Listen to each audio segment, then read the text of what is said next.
o funcionamento das instituições democráticas, à luz dos elementos disponíveis nos autos, não se tem característica a ponto de levar uma destituição de um poder e instituição de uma nova ordem.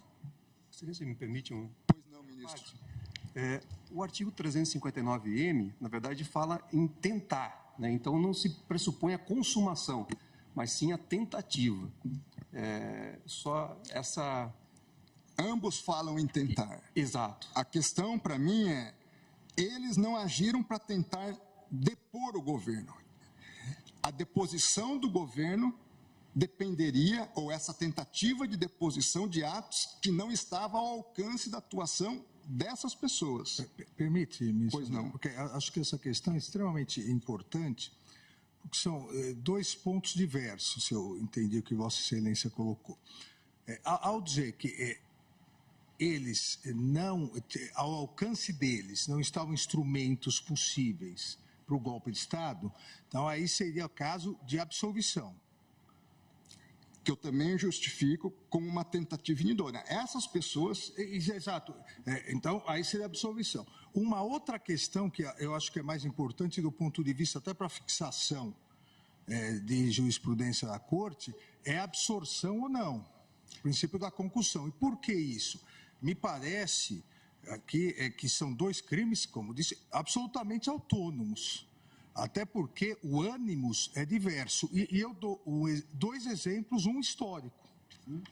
O golpe de 64... O golpe de 64, vamos dizer que não tivesse dado certo. Mas qual foi o golpe militar de 64? Trocar o presidente da República, João Goulart. Não foi...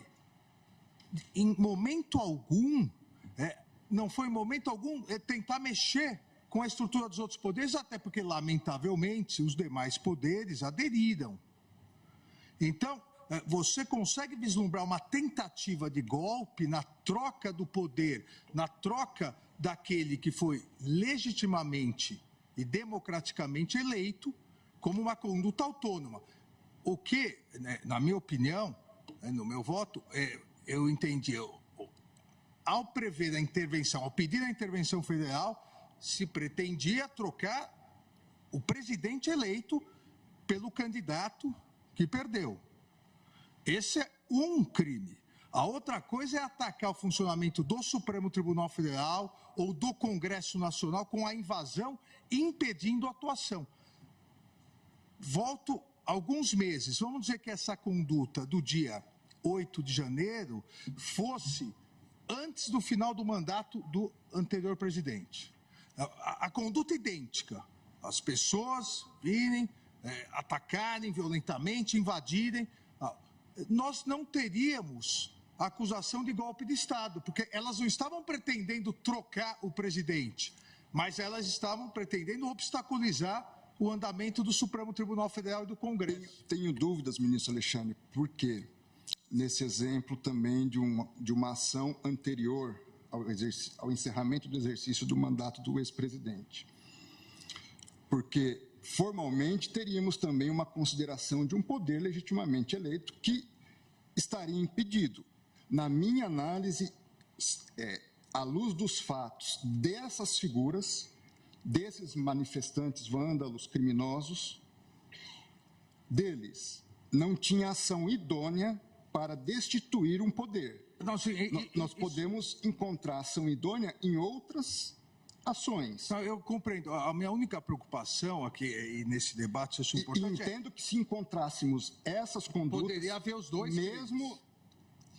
Conforme a situação, poderia até haver os dois crimes. Eu acho que o importante de definirmos é exatamente isso, do ponto de vista geral. Os dois crimes podem coexistir em concurso material, dependendo da circunstância. Veja, nós estamos tratando pela primeira vez da aplicação de uma norma penal com conceitos bastante indeterminados. De uma lei extremamente nova. Então, você pega o conceito. O que é Estado Democrático de Direito? É um conceito amplo, onde nós podemos, em alguma medida, encaixar várias questões. Foi a primeira vez que nós tivemos manifestações violentas em Brasília? Não. Nós já tivemos invasão do Congresso Nacional violenta. Nós já tivemos ministérios aqui postos com incêndio, fogo. Nós já tivemos outras manifestações violentas. É verdade que penso que foi a primeira vez no Supremo Tribunal Federal. Foi. Mas em outros contextos, não.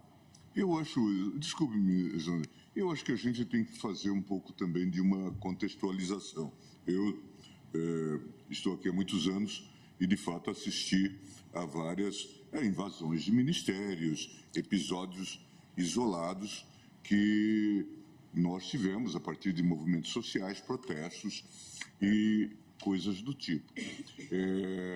Nós jamais tivemos um grupo acumulado na frente de quartéis pedindo intervenção federal. É preciso colocar isso nos seus devidos marcos e contextos. Isso está contextualizado. Entendo a ponderação de vocês. Este é um dado. Nós tivemos, e a gente viveu isso na pele, 7 de setembro, em que imaginávamos que aquilo poderia descambar para a arruaça que se transformou o 8 de janeiro. Nós sabemos disso, o ministro Fux viveu essa realidade, a ministra Rosa. Em suma, então são questões que precisam ser olhadas nessa perspectiva. Afora o incentivo que havia a partir do próprio chefe do Poder Executivo para esse tipo de prática, ou mesmo para a omissão. De modo que, ainda ontem vi essa consideração sobre o passeio no parque. Jamais houve passeio no parque. Não se tratava de passeio no parque, ministro Cássio, nem de um incidente. A cadeira que o senhor está sentado, depois, a cadeira que o senhor está sentado, estava lá na rua, no dia da invasão. Só para justificar, mas essa expressão não foi minha. Não fui eu que disse isso. Então, está longe de se tratar disso. É preciso que a gente contextualize isto e que havia... É importante essa contextualização, se me permite. E só para encerrar, desculpe-me mesmo, mas só para encerrar, na verdade, estava implícito em toda essa ação que, ao fim e ao cabo, diante da anomalia, da anarquia instaurada, nós teríamos uma GLO. E aí o ministro Alexandre coloca muito bem. Imagine que esses fatos tivessem ocorrido antes do dia 1º de janeiro, com o governo, então, anterior no poder. E nós tivemos situações desse tipo. É que os fatos vão se acumulando e nós perdemos o contexto.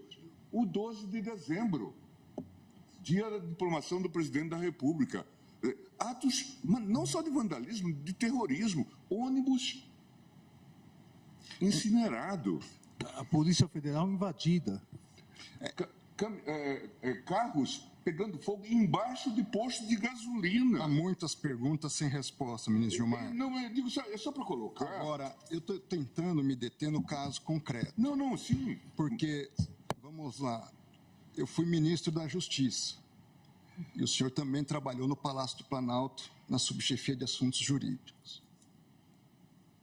Em todos esses movimentos de 7 de setembro, como ministro da Justiça, eu estava de plantão com uma equipe à disposição, seja no Ministério da Justiça, seja com policiais da Força Nacional que chegariam aqui em alguns minutos para impedir o que aconteceu. Eu não consigo entender, e também carece de resposta, como que o Palácio do Planalto foi invadido da forma como foi invadido. Vossa Excelência sabe o rigor de vigilância e cuidado que deve haver lá. O fato é o seguinte, eu não vou entrar nesse mérito hoje. Acho que não nos cabe, pelo menos da minha parte, não é intenção entrar nesse mérito hoje. A minha intenção é avaliar a conduta do senhor Aécio Lúcio Costa Pereira. Ministro André, se me permite, já que Vossa Excelência entrou, nesse caso, as investigações demonstram claramente o porquê houve essa facilidade. 5 coronéis comandantes da PM estão presos, exatamente porque desde o final das eleições se comunicavam por zap, dizendo exatamente que iriam preparar uma forma de, havendo manifestação, a Polícia Militar não reagir. Então, claramente, a Polícia Militar, eu também fui ministro da Justiça e sabemos nós dois, que o ministro da Justiça não pode utilizar a Força Nacional se não houver autorização do governo do Distrito Federal, porque isso fere o princípio federativo. Não em relação aos prédios federais. Não em relação à Praça dos Três Poderes. Mas em relação às edificações federais, ele pode e deve com fazer. todo respeito, Vossa Excelência, querer falar que a culpa do 8 de janeiro foi do ministro da Justiça... Vossa Excelência que está dizendo isso. É um absurdo. Vossa Excelência que está dizendo isso. 5 comandantes estão presos. Muito embora eu queria e o Brasil quer ver esses vídeos do Ministério da Justiça. O ex-ministro da Justiça, que sucedeu Vossa Excelência, fugiu para os Estados Unidos, Eu sou advogado de ninguém e jogou o celular dele no lixo. Eu não sou advogado e foi preso. ninguém. E agora Vossa Excelência, Vossa Excelência vem no plenário do Supremo Tribunal Federal, que foi destruído, para dizer que houve uma conspiração do governo contra o próprio governo. Tenha dó. Não coloque palavras na minha boca. Tenha dó. Não coloque palavras na minha boca. Não coloque palavras na minha boca. Tenha dó, Vossa Excelência.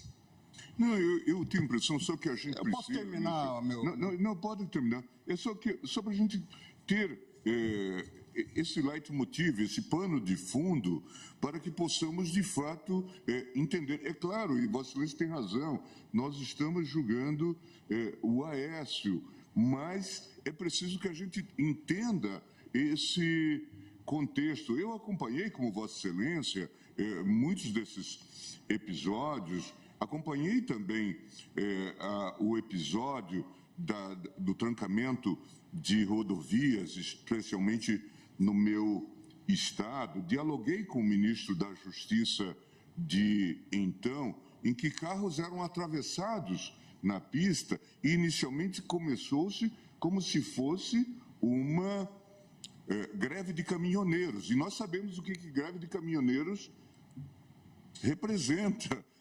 Está se celebrando agora essa triste efeméride, 50 anos do golpe no Chile, que começa com a marca dos caminhoneiros em greve. E aqui era uma greve, era um lockout, eram empresários atravessando carros na pista. Imagina o que isso significa, daqui a pouco desabastecimento, dificuldades. Eu cheguei a falar com o ministro da Justiça naquele momento, e ele dizia: nós não temos força para enfrentar, e para isso precisa-se da GLO, precisa-se de GLO. GLO era exatamente a senha para a insegurança. É isso que a gente precisa entender. Esse grupo estava conectado no comando. Veja, é claro que temos que isolar, que temos que julgar os casos que estão postos, mas havia uma questão que estava toda ela associada. Eu até, na conversa com ele, fiz um pouco de abordagem jocosa e disse: poxa, a Galocura, a torcida do Galo, conseguiu abrir pistas porque eles estavam sendo impedidos de ir ao jogo, ministra Carmen, mas a nossa Polícia Rodoviária Federal não conseguia, precisava das Forças Armadas. Esse caso é tão esdrúxulo, ministro Gilmar. É verdade. Me traz tanta inquietação. Veja, todo o contorno do que ouvimos dizer, se formos fazer uma retrospectiva dos atos, pré-8 de janeiro, ali, 6, 7, havia anunciado, vamos todos a Brasília. Primeira coisa, Polícia Rodoviária Federal, na greve dos caminhoneiros, ministro Gilmar, que foi tentada no governo anterior, eu era ministro da Justiça, eu passei a madrugada na sede da Polícia Rodoviária Federal, acompanhando o relatório minuto a minuto de eventuais tentativas de bloqueio de estradas, em função até da experiência pretérita, negativa, que havia ocorrido no governo Temer. O que eu quero dizer, a Polícia Rodoviária Federal tinha condições de evitar a chegada. Dia 6, dia 5, dia 7, não sei. Não foi feito.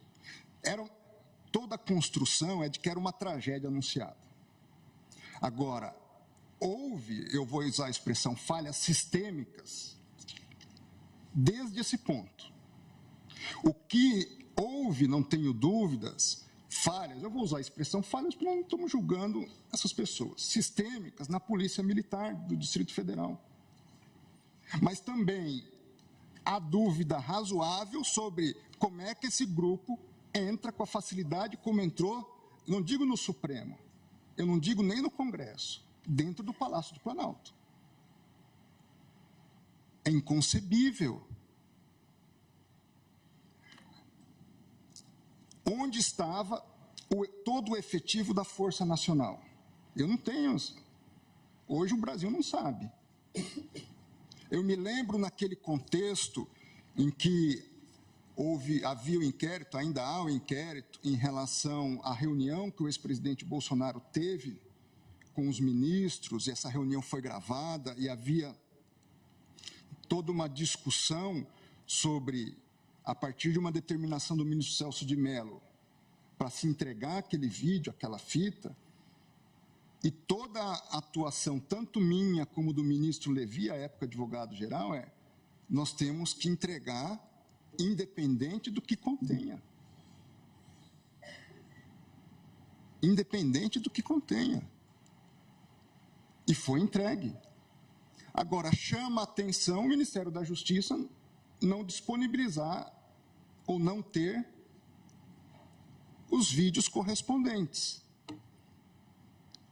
Nós precisamos tratar todos igualmente, com os rigores correspondentes e também com o reconhecimento de que certas situações geram um não enquadramento em determinada conduta. Em relação a esse réu, não vejo na atitude dele um ato idôneo de golpe de Estado. Vimos, eu e meu gabinete, mais de 1 hora de vídeo dele transitando pelo Senado Federal. Não vi.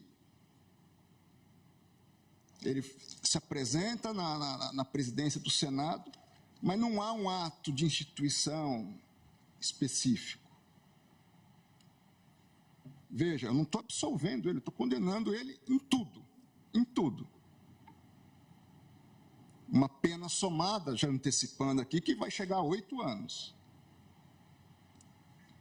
Estou longe de ser leniente, mas também não serei, na minha visão, injusto em tipificar alguém por uma conduta que entendo que ele, seja por questões pontuais, seja por uma questão, e aí é uma questão teórica mesmo, de condutas, se elas se absorvem ou não de direito penal, não vejo justificativa suficiente para condená-lo. Ora, mas se eu condenar só em um crime, vamos por hipótese, a pena é menor. Não sei, porque nós temos como modular a pena dentro do mínimo e máximo que o Código Penal nos oferece. A questão não é essa. A questão é, houve por parte de Aécio uma tentativa idônea de golpe de Estado? Entendo que não. Fazer, não absorve. Entendo, porém, que, de um lado aqui, há sim um princípio de absorção nesses ilícitos. Entendi, por outro lado, que nesses crimes havia condutas diversas. Porque uma coisa é você praticar uma ação destruindo um computador aqui, um copo ali. Foram várias destruições. Por isso antecipo, entendo que não absorve. Agora, a conduta que é tentar, o que ele tentou?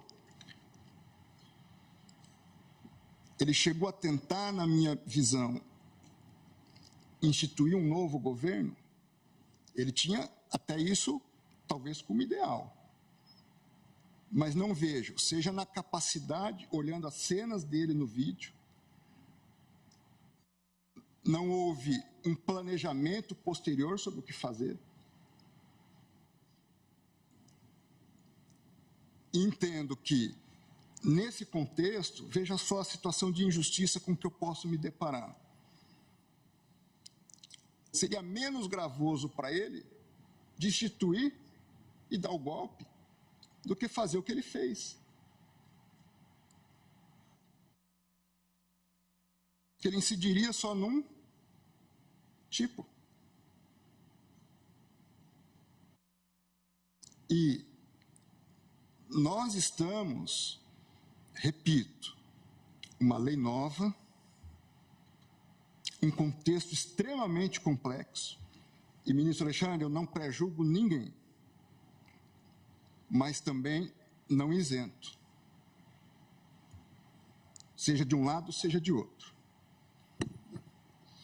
Nem eu, ministro André. É isso. Tanto que todos estão sendo investigados. Porque, absolutamente todos estão sendo investigados. Eu digo isso porque Vossa Excelência fez uma referência a mim que reputo extremamente injusta. Então, se Vossa Excelência se sentir ofendido, eu retiro a referência. Eu agradeço. Agradeço. E peço minhas desculpas. E se alguma coisa também eu fiz de modo indevido, tenha minhas desculpas. O que eu quero dizer é que